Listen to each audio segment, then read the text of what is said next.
understand what's really happening today, it's impossible to do it without a grasp for the historical context. And it even goes back before World War II. This really goes back to the World War I period, which is almost never talked about anymore. The Ottoman Empire controlled that part of the world, and it wasn't divided into nation states. There weren't all these artificial boundaries. It was the Arab world under the Ottoman Empire. What happened when the Ottoman Empire collapsed, because of European desires to see the Ottoman Empire collapse, was a takeover of the Middle East by European interests and then by the United States. And that's when these boundaries, many of which are artificial, many of which have no real relevance to the historical situation in the Middle East, came into play. For instance, take the boundary between Kuwait and Iraq, which brought us to the war in '91. The reality is that Kuwait is the 19th province of Iraq. Now, whether that justifies Saddam's policies or whether that justifies the royal family, the emir, that isn't the point. The point is that the people in that part of the world see a connection between Iraq and Kuwait, which is not irrelevant to them. And we in the West like to say that these boundaries and these countries must be established the way they are because that's the way we want them to be. In reality, in many cases, the legitimacy is highly questioned, which brings us to Palestine, Israel in the 40s. In the 30s and 40s, the Zionist movement was growing, but always said to the Arabs, we do not intend to displace you. We do not intend to set up an independent Jewish state. We want to live in peace and brotherhood with you, but we must bring the refugees and the European Jews who want to come to live here to this place, which was then called, everybody called it, Palestine.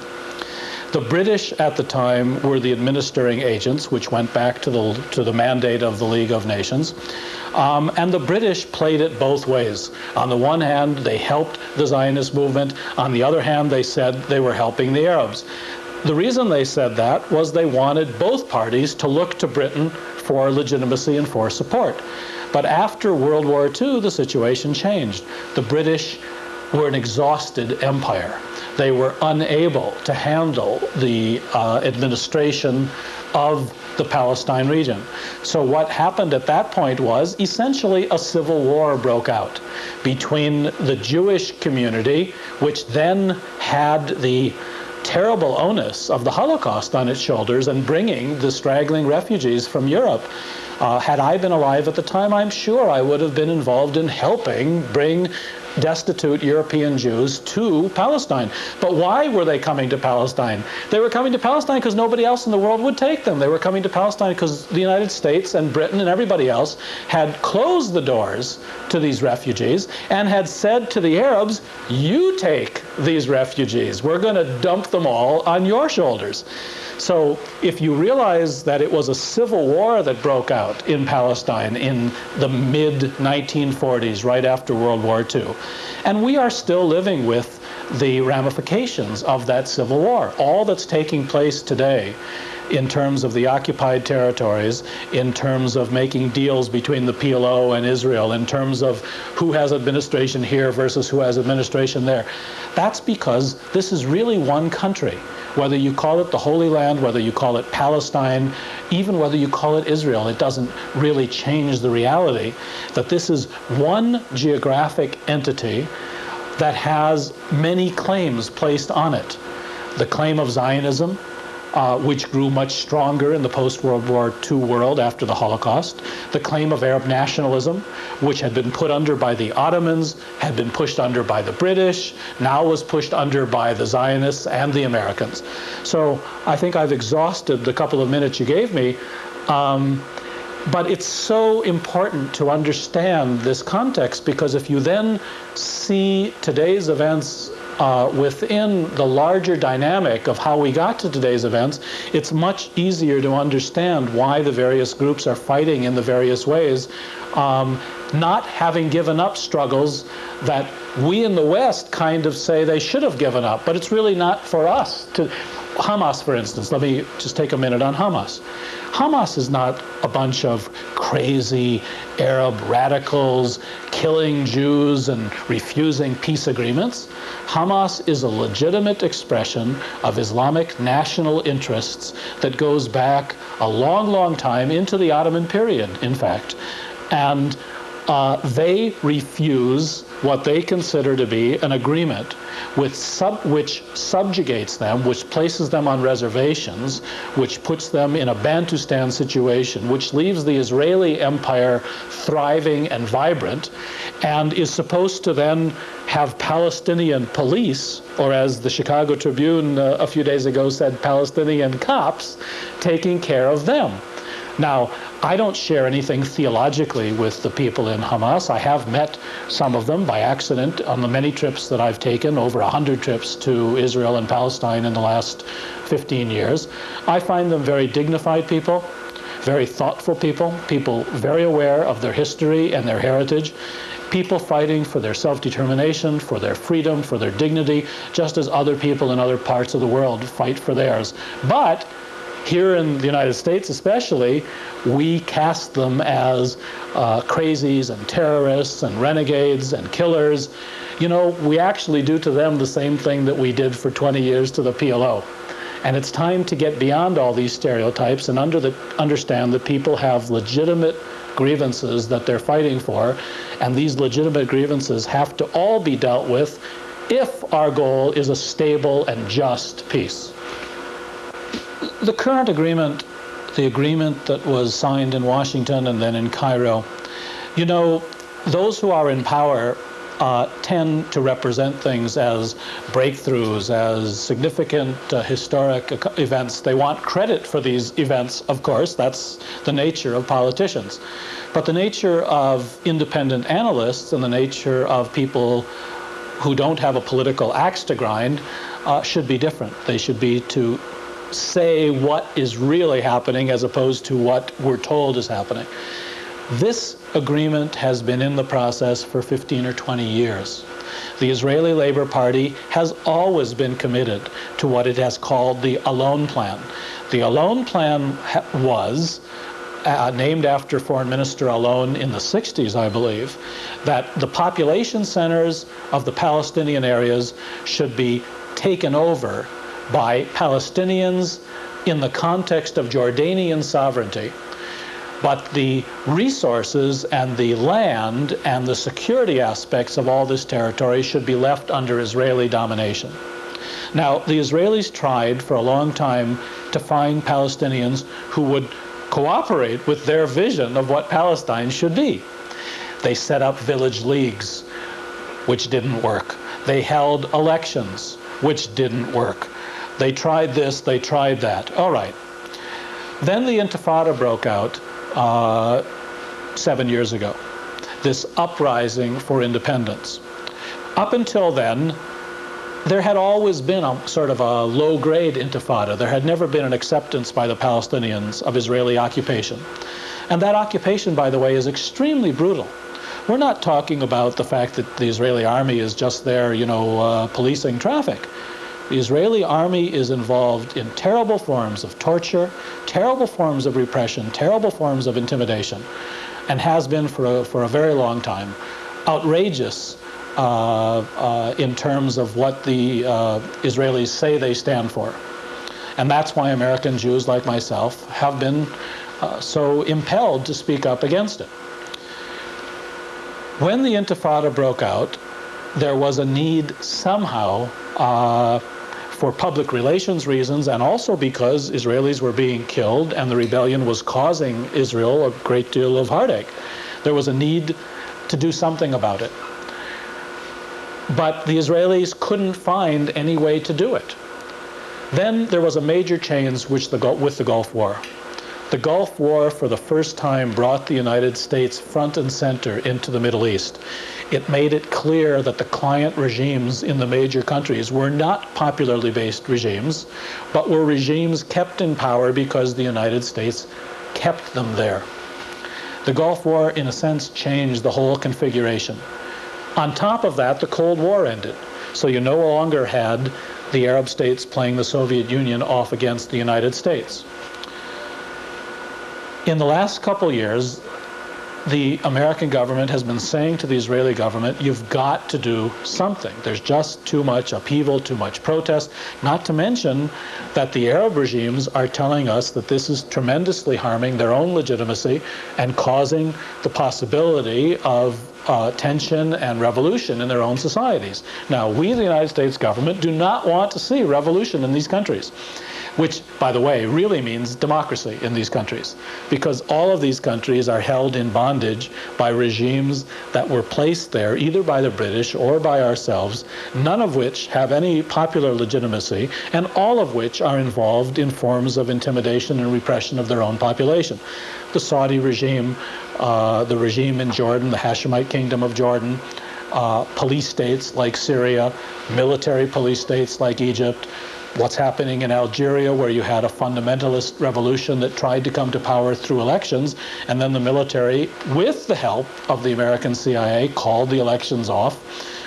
So finally, the PLO was on its deathbed.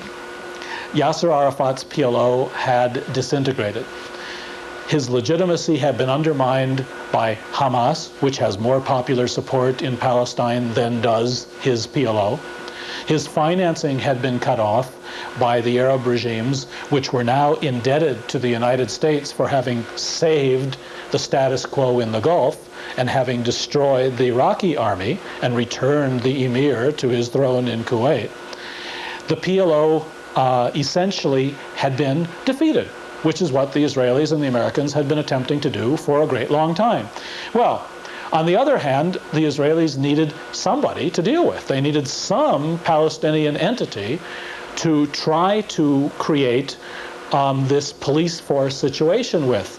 Well, they tried to negotiate with the team from the occupied territories, but the team from the occupied territories was unwilling to sign the deals that the Israelis wanted to offer them.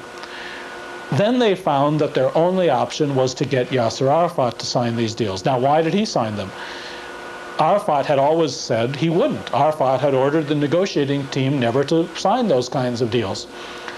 But when he was faced with his own loss of power and the total collapse of the PLO, and he was literally within weeks or months of that, he had no funds, there was rebellion in the ranks, there had been defections from the leadership of the PLO.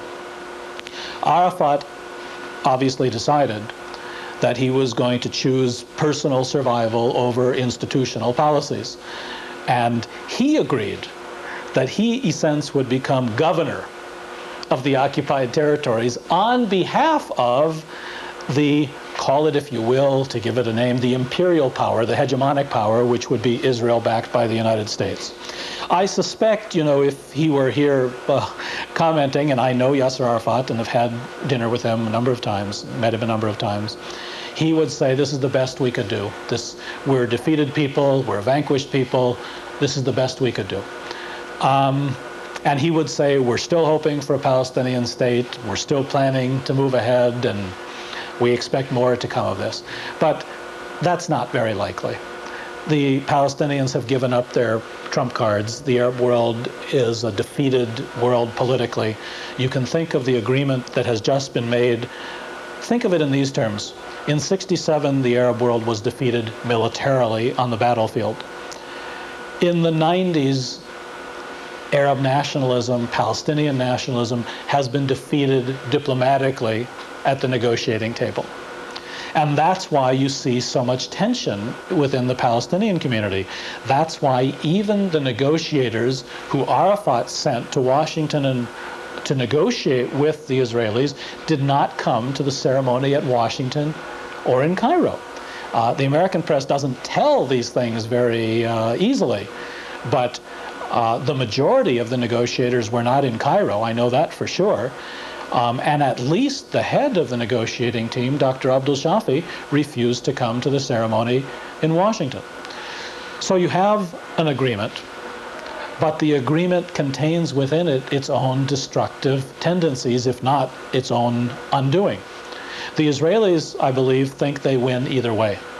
The Israelis think that if the police force really does its job, and our settlements can stay, and we can turn over administrative duties to the Palestinians, and they will police their own areas without our having to give up sovereignty over these areas and without their claiming independence in these areas, then that's wonderful.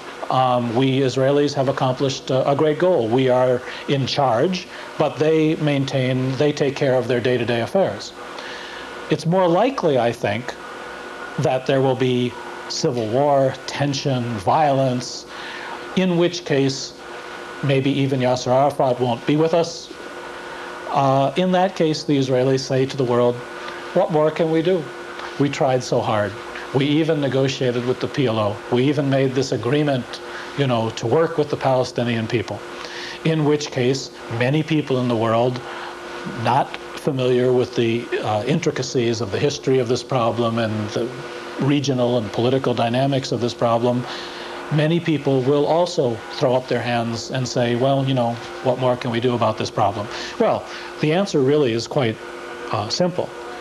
All these years, what many people have been saying is that if you want a just peace, that just peace has to give legitimate fulfillment to the aspirations of the people who are in conflict. In the context of Israel and the Palestinians, that means at minimum 2 sovereign, independent states.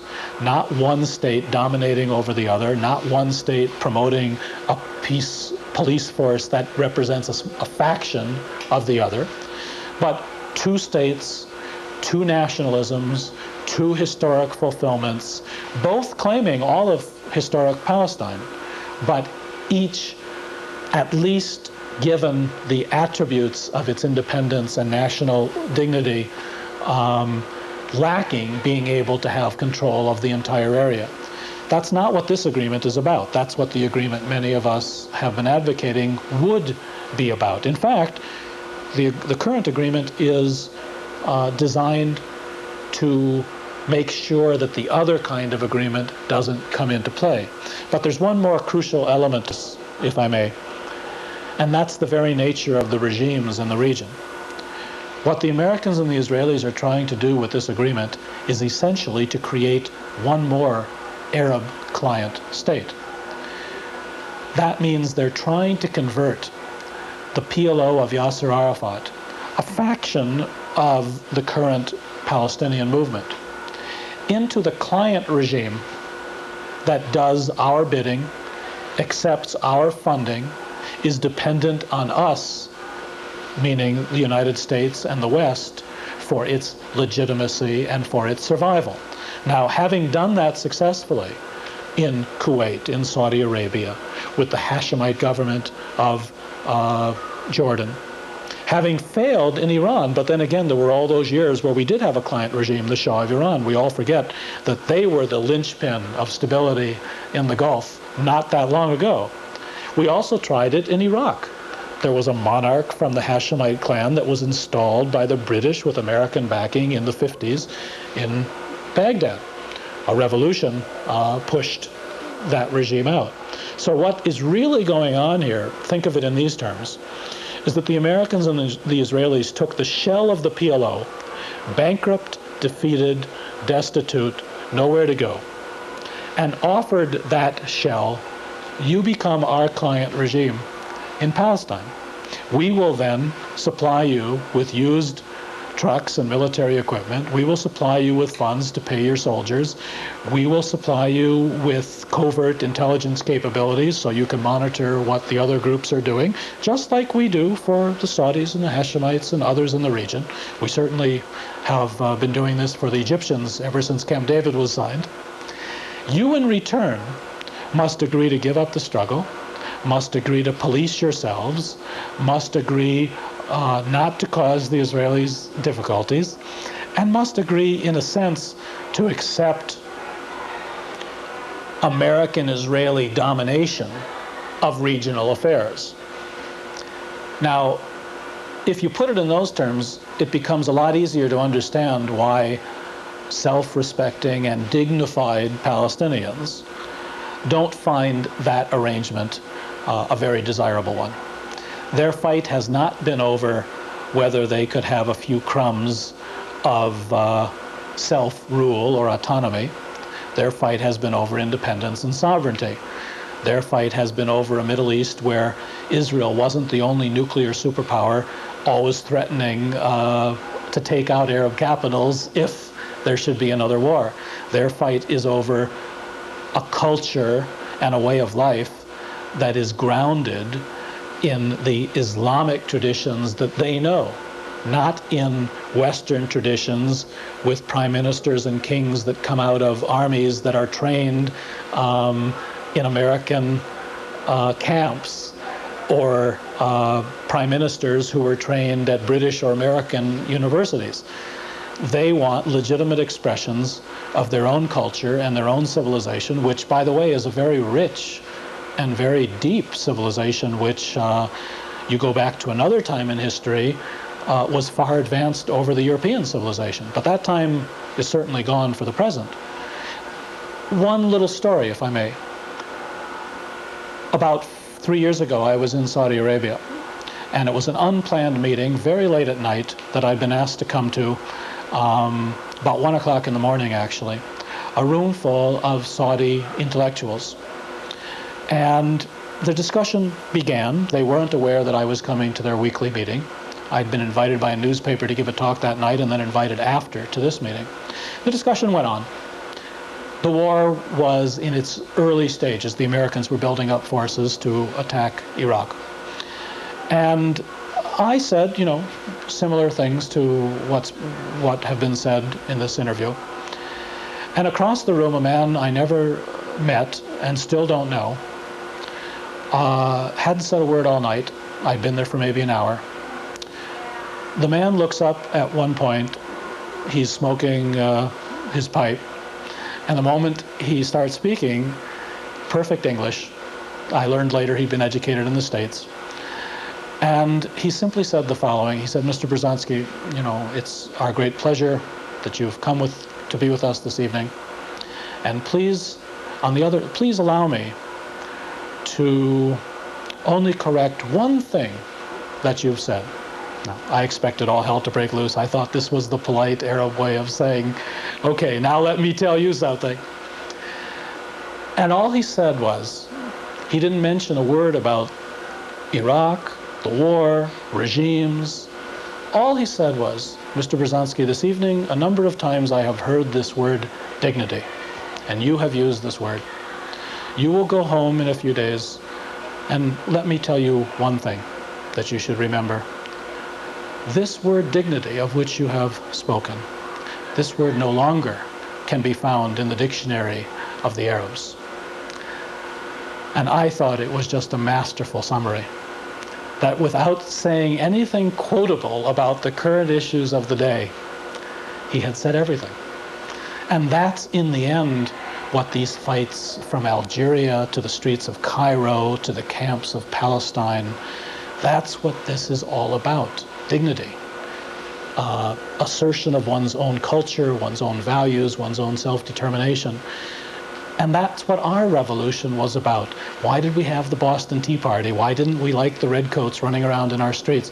Because we wanted our own dignity. We wanted to rule ourselves. We wanted our own new culture that wasn't the British culture, it was the American culture, to be dominant. We didn't want to have, like the Canadians accepted to have, the Queen of England as the Queen or King of America.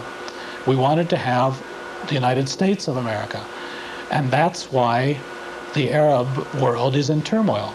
Because, to go back to the history part, after World War I, they were promised independence. Not independence as a little entity here with false borders, this one ruled by France, this one ruled by England. But independence as the Arab world. Now, that desire for independence was stolen from them by the 1918 conference in Paris, the peace conference, where the famous Lawrence of Arabia was there and Emir Faisal was there. And in those years, the whole idea of Arab sovereignty, Arab independence, a United States of Arabia, if you want to think of it in that way, that was taken from them. Instead, they ended up with mandates carved into borders that had no historical legitimacy other than the fact that Britain wanted its piece, France wanted its piece, and others were interested in other pieces. The Americans came in after World War II and buttressed this system that had been created by the Europeans. We did so because we were the surviving great power after World War II. The British and the French had lost their empires. And what do we get for it? What we get for it is cheap oil prices so that our economy can live at an artificially high standard of living. We get plentiful oil at cheap oil prices from the Saudis, the Kuwaitis, and others. We get petrodollars that flow back to American banks rather than get invested in Arab institutions. The deal is actually pretty simple.